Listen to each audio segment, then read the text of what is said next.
फिर से मांग उठने लगी है सुरक्षा की। लग रहा है कि भाई हमला कर सकता है कोई उनके ऊपर।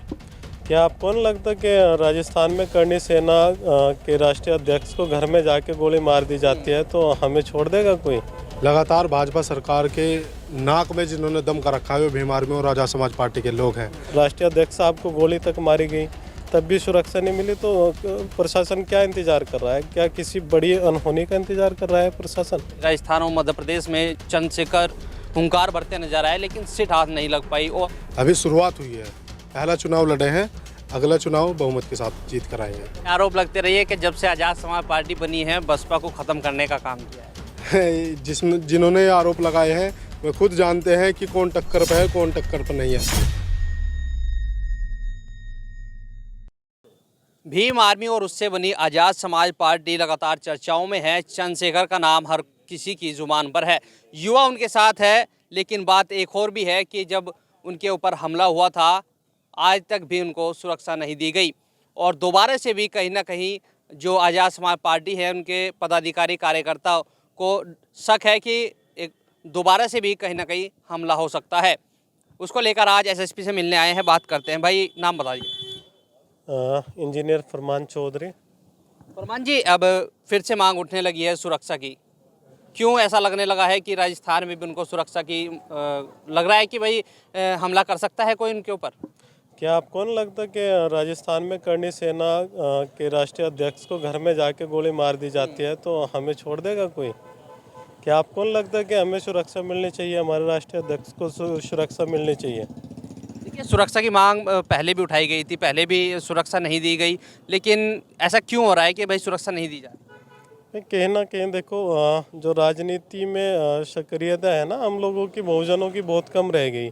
अभी ठाकुरों का, इनका सबका वर्चस्व है राजनीति में, तो हम लोगों को सुरक्षा के लिए बहुत मशक्कत करनी पड़ रही है। अदरवाइज़ ये मिल जानी चाहिए थी पहले ही दिन जब घटना हुई थी। टोल पर घटना हुई, विनय रतन जी के साथ हुई, उनका पीछा किया गया, राष्ट्रीय अध्यक्ष साहब को गोली तक मारी गई, तब भी सुरक्षा नहीं मिली, तो प्रशासन क्या इंतजार कर रहा है? क्या किसी बड़ी अनहोनी का इंतजार कर रहा है प्रशासन?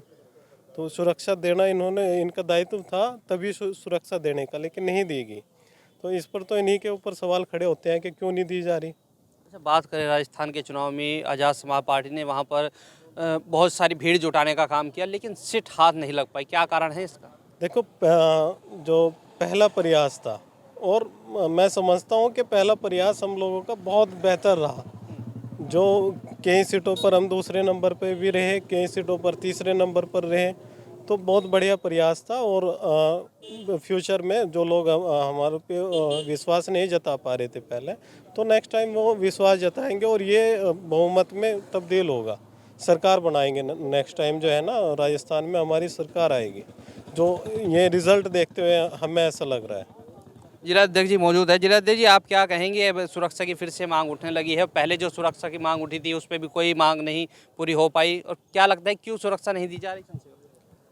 देखिए, लगातार भाजपा सरकार के नाक में जिन्होंने दम कर रखा है वो भीम आर्मी और राजा समाज पार्टी के लोग हैं। और सत्ताधारी लोग नहीं चाहते कि आज़ाद समाज पार्टी और भीम आर्मी के लोग वर्चस्व में आए, क्योंकि इन्हें पता है कि इनकी जो भ्रष्टाचार नीतियां हैं उनके खिलाफ अगर कोई आवाज़ उठा सकता है तो भीम आर्मी और राजा समाज पार्टी है। बात करें राजस्थान की, मध्य प्रदेश की, राजस्थान और मध्य प्रदेश में चंद्रशेखर हुंकार भरते नजर आए, लेकिन सीट हाथ नहीं लग पाई। और क्या लगता है कि अब लोकसभा चुनाव भी नज़दीक है? वो कहते हैं ना कि अभी तो ये लड़ाई है, आगे और लड़ाई है। अभी शुरुआत हुई है, पहला चुनाव लड़े हैं, अगला चुनाव बहुमत के साथ जीत कर आएंगे। बहुजन समाज पार्टी से किस तरह की टक्कर मानते हैं आज़ाद समाज पार्टी? हमारी किसी से टक्कर नहीं है, हमारी टक्कर भाजपा सरकार से, और किसी से हम टक्कर नहीं मानते। ये आरोप लगते रहिए कि जब से आज़ाद समाज पार्टी बनी है बसपा को ख़त्म करने का काम किया है। जिन्होंने ये आरोप लगाए हैं वे खुद जानते हैं कि कौन टक्कर पर है, कौन टक्कर पर नहीं है।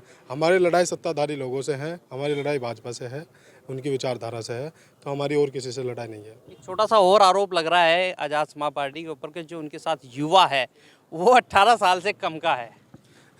18 साल का, जो 18 साल से कम है वो आप देख सकते हैं। हमारे साथ बुजुर्ग भी हैं, हमारे साथ सभी नौजवान साथी भी हैं, सभी। बस कमी क्या है? कमी वह है कि जो लोग आज तानाशाही हो चुके हैं, जो लोग अपनी वर्चस्व को ख़त्म देखते हुए नहीं देख रहे हैं, अपना वर्चस्व खत्म देखते हैं, उनके ऊपर जब भीम आर्मी और आज़ाद समाज पार्टी के युवा बुजुर्ग साथी तमाम नेतागण बैठ जाते हैं तो उनके पेट में दर्द हो जाता है, ये और कुछ नहीं। अच्छा, अगर बात करें अब चंद्रशेखर के लिए, अब लोकसभा चुनाव की तैयारी है, कैसी भीम आर्मी और आज़ाद समाज पार्टी मिलकर तैयारी कर रही है? गठबंधन के साथ लड़ने की तैयारी है या फिर अकेले? जैसे पार्टी के उच्च पदाधिकारियों का नेतृत्व का निर्देश होगा ऐसे भीम आर्मी के लोग काम करेंगे। तो सहारनपुर से भी चुनाव लड़ेगा आज़ाद? पूरी तैयारी है। देखिए, ये थे आज़ाद समाज पार्टी और भीम आर्मी के पदाधिकारी और कार्यकर्ता। ये चंद्रशेखर की जो सुरक्षा की मांग है वो आज भी उठ रही है, लेकिन सुरक्षा है वो अभी तक नहीं दी गई। इस वीडियो के बारे में क्या राय है, कमेंट्स में जरूर बताएं। अगर आप ये खबर फेसबुक पर देख रहे हैं तो वीडियो को लाइक करके पेज को फॉलो करें। इसके अलावा अगर आप इस खबर से यूट्यूब के जरिए जुड़े हैं तो चैनल को सब्सक्राइब करके बेल आइकन दबाना बिल्कुल ना भूलें। नमस्कार।